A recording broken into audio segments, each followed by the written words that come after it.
বেশি গুরুত্বপূর্ণ কিনা। সেই গৌরাঙ্গ আবির্ভূত হয়েছেন যে গৌর পূর্ণিমায়, সেই দিনটাকে আমরা এই পশ্চিমবঙ্গে, এই নবদ্বীপে, এই নদিয়ায় তিনি করুণা করে অবতীর্ণ হয়েছেন, তার পায়ের সঙ্গে লেগে থাকা ধুলি আজও আমাদের নদিয়ায় নবদ্বীপে রয়েছে। কত ভাগ্যবান আমরা, কখনো ভেবে দেখেছি? আর আমরাই জানি না গৌর পূর্ণিমায় আমরা কি করব। আমরা কি করছি, 25শে ডিসেম্বর বড়দিন, কেক খেতে হবে, যিশু খ্রিস্টের জন্মদিন পালন করছি না? কিন্তু যিশু খ্রিস্ট নিজেই বলছে যে আমি কিন্তু ভগবান নই, আমি ভগবানের সন্তান, তাই বলেছে না? কিন্তু স্বয়ং গৌরাঙ্গ হচ্ছে অনাদির আদি গোবিন্দ, স্বয়ং ভগবান।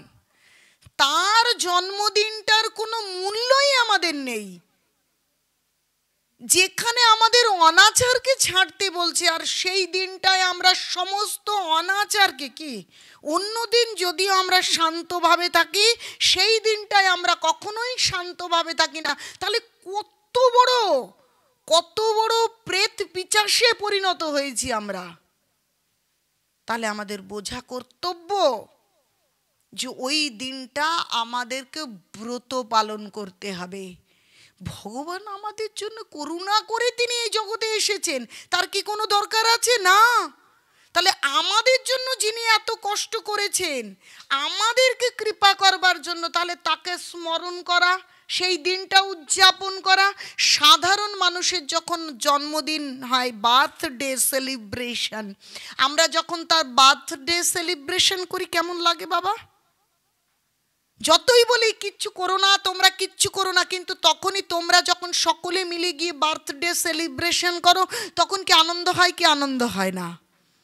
তাহলে আমাদের কি কর্তব্য? তিনি আমাদের জন্য করেছেন, তিনি অনাদির আদি গোবিন্দ, জন্ম জন্মান্তরের পিতা, তার বার্থডে আমাদেরকে সেলিব্রেশন করা কর্তব্য না?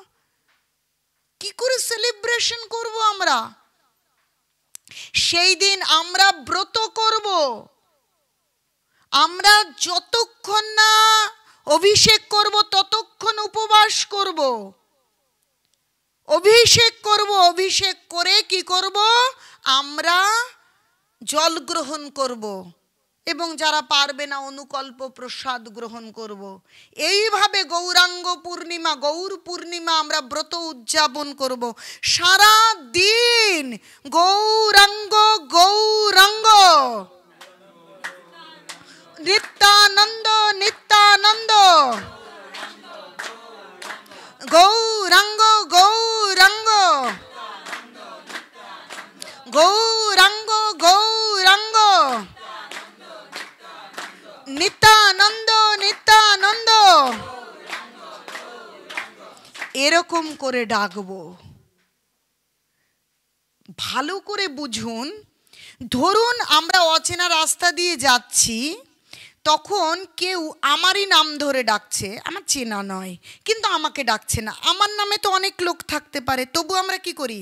পিছন ঘুরে তাকাই, আমাকে ডাকছে না, আবার রাস্তা দিয়ে এগোতে থাকি।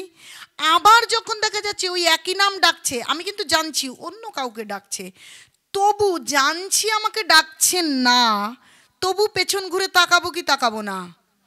আমরা নামের মাহাত্ম্য জানি না, আমরা বুঝতে পারছি না। গৌর হরি এই কলিযুগে এসে শুধু বলছেন তোমরা হরিনাম করো, হরিনাম করো, সকলে ভগবানের নাম জপ করো। হরে কৃষ্ণ কৃষ্ণ কৃষ্ণ হরে হরে, হরে রাম রাম রাম হরে হরে। আমরা বুঝতে পারছি না। তাহলে আমরা যখনই নাম ধরে ডাকবো, যে নামের কত মহিমা, যেমন আমরা সাধারণ মানুষ, আমাদের পরিচিত নয়, আমাদের ডাকছে না, তবু আমরা বারবার কি পেছন দিকে তাকাই, তাই না? তাহলে আমাদের জন্য অনাদির আদি গোবিন্দ ঘুরে তাকাবেন আর আমাদেরকে এই জন্ম জন্মান্তরের দুঃখের সাগর থেকে তিনি উদ্ধার করবেন, কিন্তু আমরা বুঝতে পারছি না। তাই আমরা সেই দিন সারা দিন ভগবানের নাম করব, সেদিন আমরা নামকে গ্রহণ করব, নামকে আহার করব। সারা বছর কেবল কি খাবার খাই, কেবল খাই, কেবল খাই, কিন্তু আমরা বুঝতে পারছি না আমরা এই শরীরটা নই। শরীরের চিন্তা করছি যে আমাদের জীবনটা কোথায় আছে, আমাদের জীবনটা ভগবানের অংশ আত্মাতে আছে, সেই আত্মার আহার আমরা কখনো দিচ্ছি না। তাই সেই গৌর পূর্ণিমায় আমরা সারা দিন কে নাম করব, সারা দিন নাম করব। তাহলে এরকম করে আমরা ব্রত উদযাপন করব, ওই দিন পালন করব, নগর সংকীর্তনে বেরোবো। কারণ এই সংকীর্তন আন্দোলনের স্রষ্টাই হলেন অনাদির আদি গোবিন্দ স্বয়ং গৌরাঙ্গ মহাপ্রভু। তিনি কলিযুগে এসেছেন আর নগর সংকীর্তনে বেরিয়েছেন, দুবাহু তুলে মৃদঙ্গ নিয়ে এরকম করে সংকীর্তন করেছেন। সংকীর্তন করতে করতে তিনি একদিন যাচ্ছেন রাস্তা দিয়ে, তখন দেখছেন গঙ্গার পাড়ে একজন ধোপা জামা কাপড় কাটছে। তিনি সংকীর্তন থেকে বেরিয়ে গিয়ে বলছেন, এই একবার হরে কৃষ্ণ বলো, সারাদিন তো কাজ করছো। বলছে আমার সময় নেই, আমার সময় নেই, দেখছো না কত কাজ করছি। আরে হরে কৃষ্ণ বলো, আমার সময় নেই। বলছে ঠিক আছে তুমি দাও, তোমার এই এই এই এই কাপড়গুলো দাও, আমি কাচি, তুমি হরে কৃষ্ণ বলো। গৌরাঙ্গ মহাপ্রভু তার হাত থেকে টেনে নিয়েছে আর ওকে হরে কৃষ্ণ বলতে বলেছে। তো ও হরে কৃষ্ণ বলতে শুরু করেছে, মুহূর্তের মধ্যে কাজটা হয়ে গিয়েছে। এবং যখনই এই হরিনাম করতে শুরু করেছে, বিভোর হয়ে হরিনাম করছে। খেয়েছে কি খায়নি, কোনো দুঃখ তার, কোনো শোক, কোনো কিছুই আর নেই। তো এইভাবে লীলাবিলাস করে আমাদেরকে বুঝিয়েছেন যে আমরা যখনই হরিনাম করব তখন আমাদের কোনো পরিশ্রমই আর পরিশ্রম থাকবে না। আমরা সেটা বুঝতে পারি না যে যে মুহূর্তে তিনি হরিনাম করলেন, ভগবান কাপড়টা ধরলেন আর কি মুহূর্তের মধ্যে হয়ে গেল। আমরা কেবল কাজের কষ্ট পাই, আমরা প্রতি মুহূর্তে ক্রন্দন করছি, বিষণ্ণ হচ্ছি, আমরা বুঝতে পারছি না। তাহলে যখনই আমরা হরিনামকে আশ্রয় করব তখন আমাদের কোনো রকম কষ্ট আমাদেরকে স্পর্শ করতে পারবে না। আর সেই জন্য আমাদের সমস্ত রুটি রুজি কাজকর্ম ছেড়ে দিয়ে যেতে হবে না, সেটা তিনি ওখানেই বুঝিয়ে দিলেন। তুমি কাপড় কাচ্ছো, কাচো না, হাতের কাজ হাতে করো না, কিন্তু মুখে বলো হরে কৃষ্ণ হরে কৃষ্ণ কৃষ্ণ কৃষ্ণ হরে হরে, হরে রাম রাম রাম হরে হরে। এইভাবে যদি হরিনাম করা যায় তাহলে তিনি শেখালেন যে আপনার হাতে কাজ আছে, কাজ করুন, কিন্তু হরিনাম করুন। তো এইভাবে গৌরাঙ্গ মহাপ্রভু আমাদের শিখিয়েছেন। তিনি এই ফাল্গুনী পূর্ণিমায়, আগামী যে পূর্ণিমা আসছে চৈতন্য জন্মযাত্রা, এই ফাল্গুনী পূর্ণিমা, এই ফাল্গুনী পূর্ণিমায় তিনি অবতারী হয়েছিলেন। তো এই নবদ্বীপে তিনি আসলেন, বলছে যারে দেখে তারে কহে কহ কৃষ্ণ নাম, কৃষ্ণ নামে ভাসাইল নবদ্বীপ গ্রাম। তিনি কৃষ্ণ নামে ভাসিয়ে দিলেন। আর সেই নবদ্বীপ কি, এই নবদ্বীপেই তিনি আসলেন কেন? অন্য তো অনেক জায়গা ছিল। আসলে নবদ্বীপ মানে বুঝতে হবে 9টা দ্বীপের সমন্বয় হচ্ছে নবদ্বীপ। সেই নবদ্বীপে তিনি আসলেন। এখন তার ক্ষুদ্র সংস্করণ নবদ্বীপ মানে আমরা ছোট্ট একটা জায়গা বুঝি না। নবদ্বীপ মানে 9টা দ্বীপ।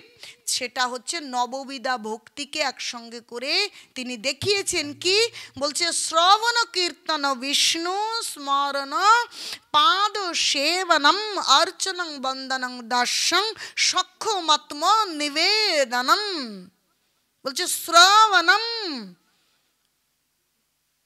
কীর্তনম বিষ্ণু, যে শ্রবণ নববিধা ভক্তি, শ্রবণ করে আমরা ভগবানের কথা শ্রবণ, নামটা শ্রবণ করেই আমরা এই দুঃখালয়ম অশস্যতম জগৎ থেকে আমরা পাড়ি দিতে পারি। শুধুমাত্র শ্রবণ করেই। আমরা যখন হরিনাম করব তখন যেন আমরা শুনতে পাই। তাই মহাপ্রভু বললেন chant and be happy, be here, chant and hear be happy. যে যেন আমরা হরিনাম চ্যান্টিং করি, যখন হরিনাম জপ করি, যেন হেয়ার, যেন শুনতে পাই। তো শ্রবণের এত গুরুত্ব। শ্রবণ, স্মরণ, কীর্তন, স্মরণ, পাদ সেবন, অর্চনং বন্দনং দাস্যং সক্ষমাত্ম নিবেদনম। এই যে নববিধা ভক্তি, প্রত্যেকটা দ্বীপ এক একটা ভক্তির অঙ্গ। কি কি দ্বীপ রয়েছে সেখানে?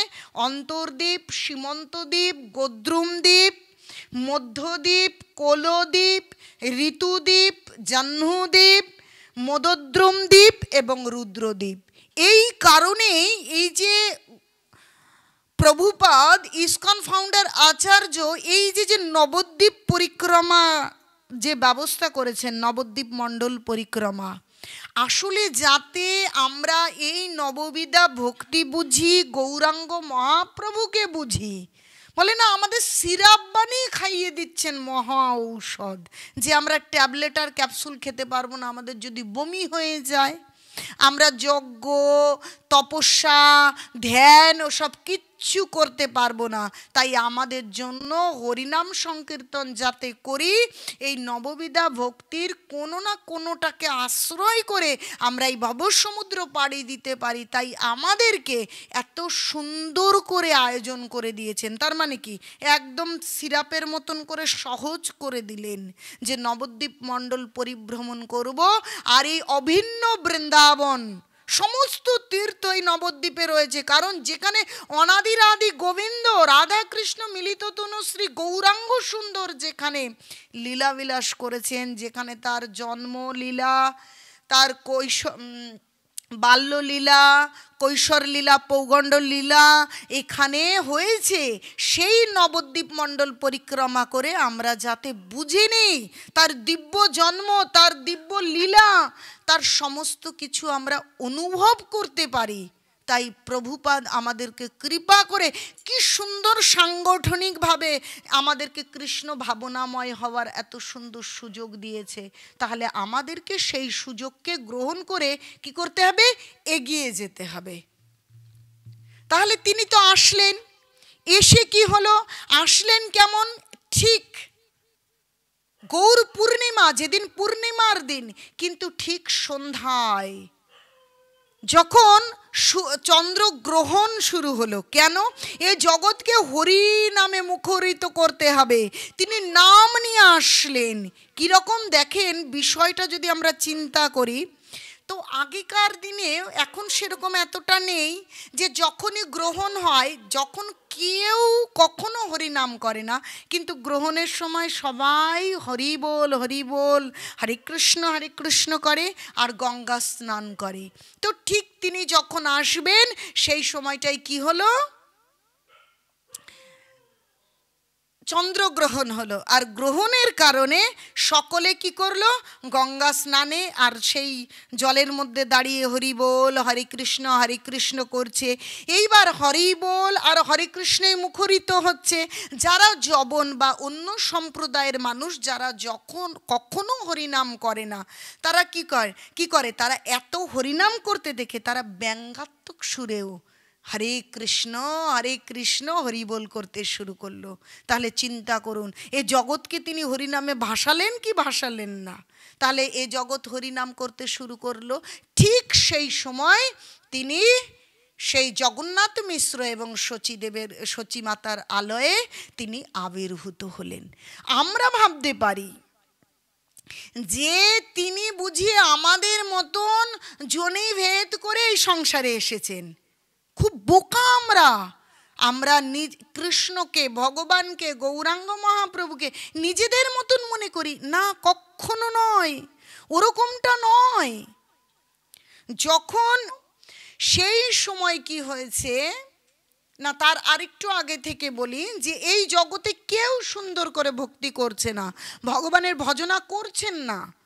তো শ্রেষ্ঠ বৈষ্ণব অদ্বৈত আচার্য তিনি দেখছেন এই কলিযুগে নবদ্বীপবাসী কেউ ভগবানের নাম করে না, সব বিষহরি বাসুলি কেউ চণ্ডী এরকম সব পুজো করছে। হায় ভগবান, কেউ তো উদ্ধার পেতে পারবে না। বলছে কি বৈষ্ণব হয় কি পর দুঃখে দুঃখী হয়, তার মন খারাপ লাগে যে এই জগতের কি অবস্থা, কেউ ভগবানের ভক্ত হচ্ছে না। তখন ভাবছে আমি কি করব, কিছু করতে পারবো না। তো যত বৈষ্ণবরা ছিল তার বাড়িতে এসে তারা সঙ্গ করতেন, হরিনাম করতেন, ভাগবত কথা শ্রবণ করতেন। তার এই দুশ্চিন্তায় তিনি কি করতেন, প্রত্যেক দিন ভগবানকে প্রার্থনা করতেন। তিনি ভগবানকে তুলসী এবং গঙ্গা জল প্রদান করে প্রত্যেক দিন ডাকতেন, হ্যাঁ কৃষ্ণ তুমি কৃপা করো, তুমি কৃপা করে আসো, নাহলে এ জগৎ উদ্ধার হবে না। সমস্ত মানুষ সব উল্টো পথে যাচ্ছে, সব নরকে ধাবিত হচ্ছে, কেউ ভগবানের ভজনা করছে না। তুমি কৃপা করো, তুমি কৃপা করে আসো। বলছে না কৃষ্ণ ভক্তি স্বয়ং ভগবান দেয় না, কে দেয়? বৈষ্ণব দেয়। বলছে না ধাইতব পাছে পাছে কি জানে। তাহলে দেখুন যে কৃষ্ণ ভক্তি স্বয়ং কৃষ্ণ দেন না, এই কৃষ্ণ ভক্তি আমাদেরকে বৈষ্ণব দিতে পারেন।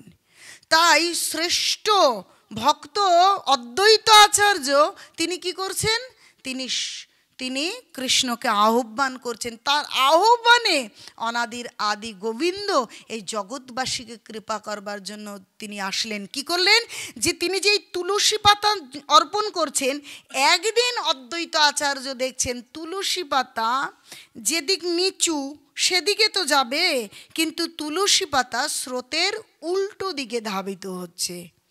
উল্টো দিকে যেতে যেতে দেখছেন সে নবদ্বীপে গিয়ে সেই সময় সচিমাতা গঙ্গায় স্নান করছেন আর তার নাভিমূলে আটকেছেন। তা তিনি বুঝতে পারলেন, যখন ওই বিপরীত দিকে তুলসী পাতা যাচ্ছে তখনই বুঝতে পেরেছেন এইবার কি অনাদির আদি গোবিন্দ কৃপা করবেন। তো প্রথমে জগন্নাথ মিশ্রের হৃদয়ে ভগবান আসলেন, সেই হৃদয় থেকে সচিমাতার হৃদয়ে কি তিনি প্রবেশ করলেন। ওরকম নয়, সাধারণ মানুষের মতন নয়, হৃদয় থেকে হৃদয়ে প্রবেশ করলেন। আর দিনে দিনে মা সন্তান সম্ভবা, এখন সচিমাতার যেন কি দেখেই মনে হচ্ছে যে যেন সমস্ত ঐশ্বর্য তার গৃহে, এবং তার মধ্যে এরকম সৌন্দর্য লাবণ্য জ্যোতি প্রকাশিত হচ্ছে। এইভাবে করে তিনি এই ফাল্গুনী পূর্ণিমায় এসেছিলেন। আর যখন এসেছেন তখন আস্তে আস্তে এত সুন্দর করে লীলাবিলাস করছেন যে যারা বোঝবার তারা কিন্তু বুঝতে পেরেছেন এ কিন্তু কোনো সাধারণ মনুষ্য নয়, এ অনাদির আদি গোবিন্দ।